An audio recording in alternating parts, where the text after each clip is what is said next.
Bom dia, Rodney. A gente estava observando nas coisas de sábado, domingo, ontem também. Você acaba perdendo, né, o Renato para essa partida, uma partida importante. Pelo que a gente viu, o Judson deve ser um substituto. As demais posições, aquilo que a gente viu com a volta do Marquinhos, o que você pode falar sobre isso? Então, a gente... Aliás, fizemos 3 treinos muito bons, né? Sábado, domingo e ontem foram treinos muito bons, onde a gente está vendo que, inclusive a equipe que hoje é considerada reserva, né, a equipe B, vem treinando muito bem também, né, vem dificultando bastante, já entendeu a proposta de jogo, eles vêm fazendo uma movimentação muito parecida, né, quase idêntica à da equipe principal. Isso é importante para quando a gente precisar usar essas peças, eles estarem cientes do que tem que fazer taticamente, já que tecnicamente todos são bons jogadores. Com relação ao Renato, ele estava com desconforto no adutor, já não é de hoje, já vinha jogando e sentindo esse desconforto. Trouxemos ele para o campo e no domingo ele sentiu,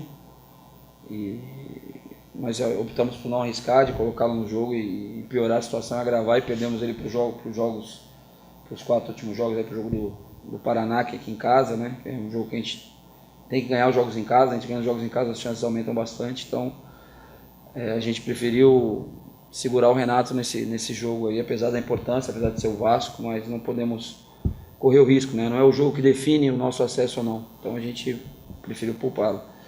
Com relação à equipe, a gente teve o Marquinhos aí que teve uma semana atípica, né? Onde ele teve primeiro uma conjuntivite, teve uma virose também junto, gripe, febre, enfim. Teve uma semana atípica, não fez a semana completa de trabalho, mas ontem treinou, se sentiu bem, veio para o campo os 2 últimos dias, agora veio para o campo. A gente tem o João, que na terça-feira passada não estava apto e aí voltou a treinar essa semana. A gente acha que ainda não, pelo que a gente viu, não está naquela plenitude da forma dele. O Jardel também ontem foi poupado por dores no adutor. Então a gente tem quase toda a equipe definida, mas aí temos algumas questões aí para a gente resolver de ordem médica, né, de ordem clínica, e vamos resolver isso aí entre hoje e amanhã. Mas a base da equipe é essa. O Judson joga com o Luan, isso é certo, até para dar essa consistência defensiva, porque a gente tem jogadores na frente aí que precisam ter essa consistência para eles poderem atuar com tranquilidade, não tem tanta responsabilidade de marcação. Até pela saída do Renato, que é um cara que é um lateral que joga na linha da frente, que recompõe muito bem a defesa, então a gente vai perder o Renato, independente de quem jogue por ali, a gente perde um pouquinho de marcação, então temos 2 volantes com mais consistência. E aí a gente tem entre João, Jardel e Marquinhos, a gente vai definir 2 para iniciarem o jogo, né, conversando com eles, vendo como é que estão fisicamente, clinicamente, conversando com o DM. Então desses 3 aí, 2 para iniciar o jogo, o resto da equipe é aquela que vocês têm visto, têm treinado, o Renan, o Luiz Gustavo, Betão, Fábio Sanches e o Capa, o Judson e o Luan, e na frente o William e o Rômulo, né? Apesar do Lucas Coelho ter voltado, a gente teve um grande reforço com a volta do Lucas Coelho, voltou bem, voltou treinando bem, mas a gente acha que até pela sequência o William merece iniciar o jogo, e depois a gente tem a opção do Lucas no segundo tempo, que é uma opção boa pra gente, jogador que vinha muito bem. Então a equipe é essa aí. Aí nós temos aí 2 vagas para escolher entre esses 3 atletas aí. Rodney, o que hoje está mais para acontecer? O Marquinhos jogar, o Felipe jogar, ou você vai esperar realmente? Você sabe que você não esconde o time, mas a possibilidade dele jogar, então o Felipe e o Marquinhos, daí a gente poderia dizer que tirando o alemão e o Renato, praticamente o time completo. Assim, a gente tem, não é só o time completo, você tem que ver, mudar um pouquinho a característica, né? Se você põe o João Felipe, você não teria um extrema na equipe, né? Você teria que jogar com 3 volantes, talvez no losango, com o Marquinhos mais na frente, e aí teria que fazer um balanço, uma recomposição de algum volante sair para pegar o lateral esquerdo do adversário quando ele passasse, ou mudar o Rômulo de lado e deixar bater o Capa com o Matson, que é o jogador do Vasco que tem um bom apoio. Então a gente tem que pesar tudo, né? Conversar com os atletas, ver as funções que vão ter que cumprir, né? A gente muda um pouquinho, a gente nunca joguei no losango aqui, faz tempo que eu não ponho minhas equipes para jogar no losango. Então a gente tem que ter esse cuidado, assim, por característica o João não é um jogador para jogar aberto por ali, né? O Judson, se a gente tirar ele para jogar aberto, perde o sentido dele estar protegendo a nossa defesa. Então a gente tem que pensar bem. O Diego é uma substituição mais tranquila, o Diego faz ali a função pela beirada ou por dentro normalmente, né? Talvez não tenha o mesmo poder de marcação que o Renato, mas compensa com algumas outras qualidades que ele tem. Então realmente eu não tenho definido, se eu tivesse definido eu passaria para vocês. E outra coisa que a gente tem que levar em consideração é que a gente tem o Marquinhos vindo de um tempo sem treinar, a gente tem o João, que uma semana atrás não teve condições de jogar o jogo, o João que nenhum jogo jogou 90 minutos comigo até agora, sempre a gente acaba trocando o João durante o jogo. A gente tem o William, que pela falta de ritmo de jogo, principalmente não aguenta os 90. Então a gente tem que pesar tudo isso, né? Não é uma coisa tão simples assim, né? Falar, não, vamos botar esses aqui e vamos ver o que acontece. Aí você acaba o jogo com 10, porque teve que trocar 3, e um também sentiu, um teve que ser substituído tecnicamente, então, por questão técnica, né? Então a gente tem que tomar cuidado com tudo isso, né? Então uma coisa que aí cabe a mim quebrar a cabeça de hoje para amanhã, definir, mas não deve fugir muito disso. Esses 3 atletas aí, praticamente o time inteiro está definido, né? Só tem essa dúvida aí se inicia João, Marquinhos, se inicia João e Jardel, se inicia Marquinhos e Jardel, enfim. Desses 3 aí, 2 devem iniciar, e aí vamos pensar em todos esses fatores, vamos conversar com a parte da fisiologia, conversar com os atletas, ver se eles acham que estão aptos, quanto tempo eles acham que estão aptos para atuar, estão sentindo 100%, né? A gente tem que ter cuidado com tudo isso, é um jogo que vai exigir bastante de todos, na questão física também, não só na questão tática e técnica, mas também na questão física. Rodrigo, analisando esse segundo turno, né, a gente leu muito pelos nossos próprios companheiros de imprensa os motivos que fizeram a dar essa arrancada, né? A sua chegada, o retorno de Marquinhos, Lucas fazendo gol, Romulo encontrando de novo gol, o retorno agora do William.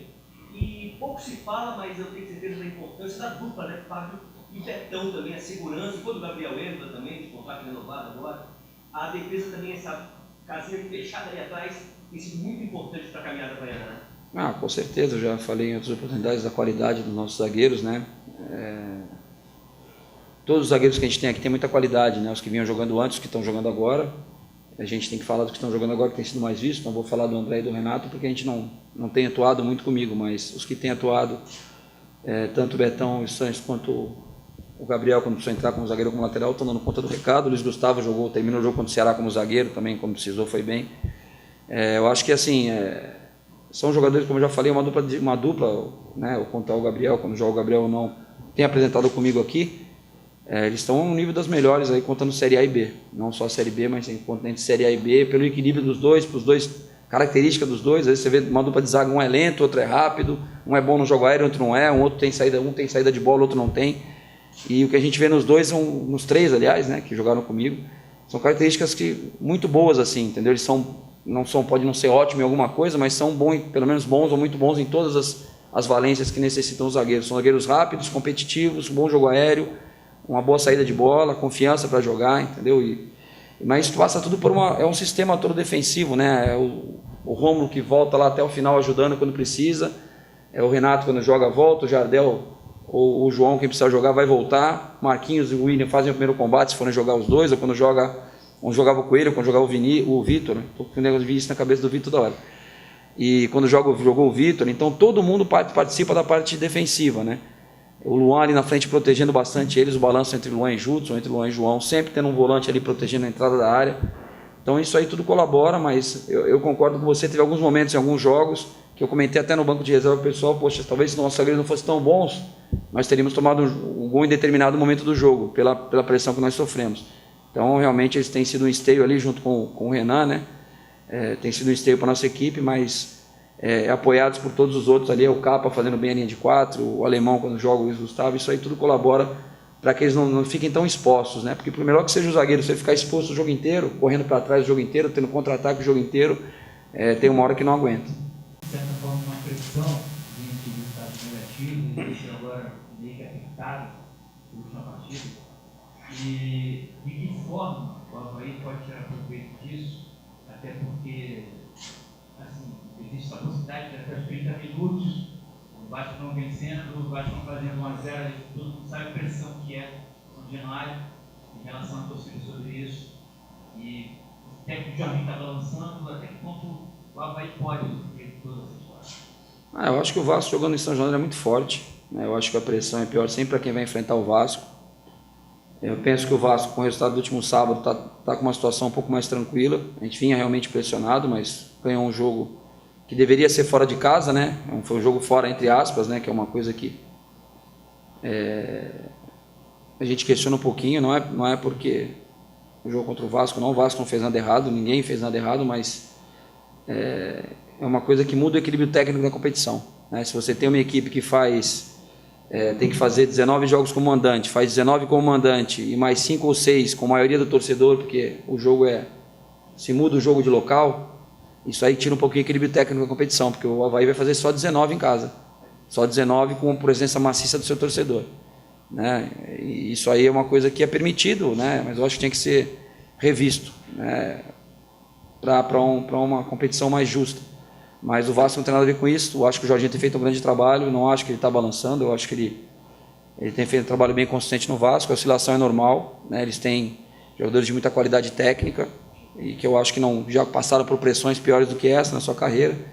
Então não vejo nada de vantagem, eu acho que a gente vai ter que brigar muito para ter o resultado. Só o fato de a gente não tomar gol no início do jogo não é garantia de sucesso, a gente vai ter que entrar respeitando o Vasco, entrar propondo o jogo quando tiver que propor, tem que incomodar um pouquinho o Vasco, temos que terminar as jogadas, não podemos... vamos segurar 30 minutos aqui, aí você toma um gol com 10, aí a tua proposta de jogo vai por água abaixo.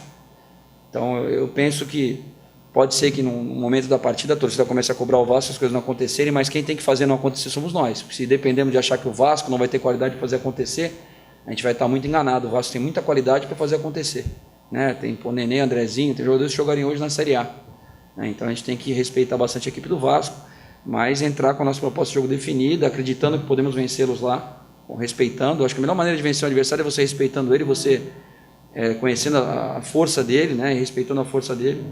Então penso que vai ser um jogo muito difícil, mas que o Avaí tem condições de vencer. Dentro do técnico tático de domingo, você procurou trabalhar bastante a marcação alta, pressionando a saída de bola. É uma arma que você pretende utilizar no jogo contra o Vasco, ou é mais uma variação de jogo, como citou o Betão na coletiva, até porque, segundo ele, não é uma característica que tem o Avaí de fazer a pressão alta, né, a marcação alta? Numa característica, a gente tem que propor esses trabalhos, às vezes não é nem tanto visando o próximo jogo, é porque a gente já tem que ver lá para frente. Por exemplo, a gente vai jogar um jogo contra o Paraná aqui, que pode ser um jogo que a gente precise adiantar um pouco a marcação e ter essa pressão, porque a gente pode precisar do resultado. Depois a gente tem um jogo contra o Oeste, que a gente não vai ter tempo para treinar, e o time do Oeste é um time que gosta de sair jogando e que às vezes te proporciona uma situação se você pressionar. Então a gente já está pensando lá na frente. Então a gente, dentro do trabalho, a gente propôs um tempo do trabalho com esse pós-perda forte, com essa marcação um pouquinho mais alta. Pode ser que precisamos usar em qualquer jogo, né? Porque a gente também, quando sai perdendo por 1-0, tem que saber pressionar mais o adversário sem se desorganizar. Então é isso, são variações que a gente tem que treinar quando tem tempo. Vamos ter tempo de novo depois do jogo contra o Vasco. A partir de domingo a gente já volta a treinar, né? A gente vai dar uma folga para os atletas aí. Eu acho que trabalhamos esse sábado e esse domingo. O previsto era a gente jogar quinta e liberar até segunda, como jogar quarta, devem ser liberados até domingo para retornar aos treinamentos. Nós temos de domingo até outro sábado, o jogo contra o Paraná, para preparar bem a equipe e já procurar fazer alguns trabalhos visando o Oeste, né? Porque a gente tem que pensar que de sábado para terça não se treina. Então vamos colocando algumas coisas que a gente acha que lá na frente vão ser importantes também. Você está falando essa semana que o Vasco é o favorito para esse jogo. Você concorda, discorda e o porquê, por exemplo? Sim, o Vasco é o favorito. Eu acho que sempre que o Vasco jogando na Série B, sempre que ele jogar em casa, ele é favorito. E jogando fora, dependendo do adversário, também ele é favorito. Eu acho que se jogasse aqui Avaí e Vasco na ressacada, eu não acharia que o Vasco era favorito. Eu acharia que o favorito era o Avaí. A gente teria a obrigação de vencer o jogo, então estávamos jogando em casa, né? Mas eu penso que o Vasco lá tem a vantagem, está jogando em casa, com presença do seu torcedor, uma grande equipe. É normal que se considere o Vasco favorito e cabe a nós que façamos com que esse favoritismo não valha na hora do jogo, nos 90 minutos, 90 e tantos minutos tiver o jogo, que a gente possa fazer esse favoritismo não valer e a gente possa vencer o jogo. Tudo bem. Na matemática, qual é a matemática de vocês agora aí para confirmar o acesso? Então, fala-se muito em 63, né, 62, 63. A melhor matemática que tem é a gente ganhar todos os jogos, né? Se a gente ganhar todos os jogos, a gente hoje já estamos em terceiro, se a gente ganhar todos, a gente vai terminar em terceiro. Então não tem que fazer conta, mas a gente sabe que é difícil, né? É improvável, mas não é impossível. Então vamos brigar por todas as vitórias e a cada rodada a gente vai vendo o que precisa, né? Se a gente estivesse entrando hoje na última rodada, hipoteticamente, fosse a última rodada, a gente estaria a um empate do acesso, né? A um empate a gente estaria garantido o acesso, porque mesmo que o Londrina vencesse, a gente tem vitórias a mais que o Londrina. Então a gente tem que ir rodada a rodada, não adianta a gente projetar pontos, né? Todos falam, né, que 62 pontos, 63, talvez pelo equilíbrio caia um pouquinho, enfim, talvez aumente. Eu gosto de rodada a rodada, não sou muito bom de ficar pensando lá na frente, não. Eu gosto, e até porque se eu começo a botar meus jogadores para pensar lá na frente, eles tiram o foco do próximo jogo, já estão se imaginando aí no carro de bombeiro comemorando um acesso que a gente não conquistou ainda. Então a gente tem que ir devagarzinho, passo a passo. Jogar no erro do adversário contra o Vasco, assim, para praticamente como foi contra o último jogo do Vila Nova, é uma tática também para ir com os dois lados de mal? Eu acho assim, a tática que a gente tem utilizado é jogarmos organizados, né, defensivamente e com uma boa transição ofensiva. É a forma que a gente tem atuado, inclusive quando jogamos em casa. Então não tem o porquê da gente chegar em São Januário contra o Vasco e mudar a nossa proposta de jogo. A gente tem sido uma equipe que tem sofrido poucos contra-ataques, porque a gente tem terminado bastante as jogadas e tem tido uma marcação eficiente que nos proporciona bons contra-ataques. Tem jogos que a gente encaixou menos contra-ataques, como o caso do Atlético Goianiense, que a gente foi inoperante na transição, tivemos poucas finalizações a gol. E tem jogos que a gente foi muito bem nessas transições e, como o jogo contra o Ceará, que a gente poderia ter vencido o jogo. Então a proposta de jogo nossa é essa, mas a gente tem claro, algumas variações, na cabeça dos jogadores já sabem, algumas situações que a gente pode alterar, podemos mudar tanto o sistema de jogo como o posicionamento do bloco médio, bloco alto, e evitar ficar sendo só encurralado, né? Passa muito por tomada de decisão, a gente tem trabalhado isso, inclusive esse trabalho que o Júnior citou, quando a gente estava trabalhando, a equipe que defendia tinha que acertar os 3, 4, 5 primeiros passos para poder fazer a transição ofensiva. Porque se você rouba a bola, você marca mesmo. Se você roubar a bola e não trocar 3 passes, você não vai chegar no gol do adversário nunca. É difícil você roubar a bola, daqui já dar um chutão e fazer o gol lá, não faz. Você tem que sair trabalhando a bola e conseguir chegar, quebrar linhas e chegar na frente. Então o objetivo nosso contra o Vasco é esse. Eu acho assim, a gente falar jogar no erro, fica um negócio meio... A gente ouve falar muito, jogou por uma bola. Ninguém joga por uma bola só. Ninguém fica lá atrás defendendo e deixa. Então a gente põe um velocista ali na frente, contratava um cara super veloz aí e ficava aqui todo mundo atrás chutando bola para frente. Isso é jogar por uma bola. É uma forma da gente jogar que a gente se defende bem compacto e procura, com a qualidade dos nossos atletas, fazer uma transição rápida. A gente não faz tanta questão da posse de bola, a gente procura ser vertical quando a gente rouba a bola, procura incomodar o adversário, né, do que simplesmente roubar a bola e ficar trocando passe sem objetividade. É a característica do Avaí que tem até agora tido êxito, né? Esperamos que continue tendo êxito até o final da competição. Claudinei, está participando da entrevista que o time do Avaí aprendeu a sofrer. Você acredita que esse aprendizado veio pelo que passou na primeira parte da competição, quando estava lá embaixo, lutando contra o rebaixamento, e veio esse aprendizado? Eu não gosto de falar das coisas que aconteceram antes de eu chegar, né? Que eu não estava presente. A gente acompanhou a dificuldade no estadual, principalmente, que teve, né? Eu acho que no brasileiro, não sei se chegou a frequentar os anos de rebaixamento, acredito que não, pelo que eu acompanhei, mas não vinha com uma pontuação tão boa. Eu acho que a gente tem, assim, que eu costumo falar muito, que eu falo muito de sofrer, que a gente comenta, eu falo, alguns treinadores falam, é que às vezes tem momentos do jogo que você não tem o controle do jogo. A gente quer controlar o jogo todo porque tem diferença de domínio do jogo e controle do jogo, né? Às vezes a posse de bola te dá o domínio do jogo, você tem a posse de bola, mas você não está controlando o jogo, você não finaliza uma vez a gol. Então a nossa proposta, às vezes a gente mesmo sem a bola, a gente consegue controlar o jogo, a gente não passa perigo, né? E tem momentos que você não tem o domínio, não tem o controle, você não tem a posse de bola, não tem o controle do jogo. E essa hora que a gente fala que a gente sofre um pouquinho, é que você rouba a bola aqui e perde ali, você rouba a bola aqui e erra um passe ali, não consegue finalizar a jogada, toma um contra-ataque, aí o jogo sai um pouco do teu controle. É aí que eu falo que tem que sofrer um pouco, né? Situações que você fica com o jogador a menos, e a bola bate, você tira, e o cara em cima o tempo todo, aí a gente tem que sofrer e tem que se ajudar.